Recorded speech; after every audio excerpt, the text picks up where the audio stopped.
अस्सलामुअलैकुम रहमतुल्लाहि वबरकातुहू।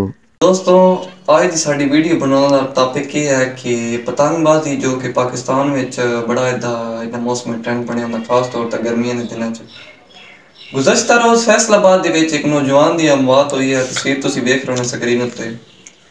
उस तो बाद साडा मलकवाल शहर दे विच एक नौजवान छत तो डिग के जनाब इन्हां गुड्डियां की वजह तो ही फौत हो गया।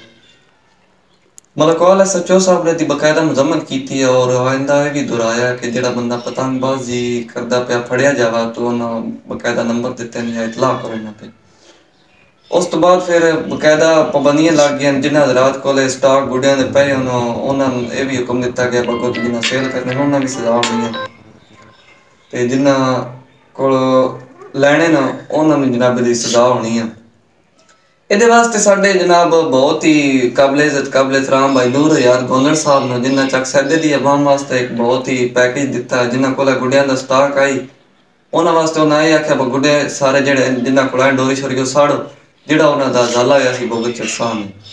ठीक है, बहुत शुक्रिया उन्होंने। और इस तरह ही मलकवाल दे जनाब है ना नदीम असलम विन साहब उन्होंने भी ऐलान किया मलकवाल जिदे को गुड्डियां का स्टॉक पे है मेरे रबता करो वो साड़ा है तो उसका जाला मैं भुगत लेना।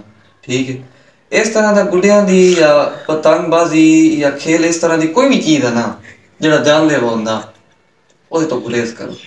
नौजवान हजरात तक गुजारिश है कि इस जानलेवा खेल तो जनाब हाथ उठा लो ताकि किसी की जान बच सके।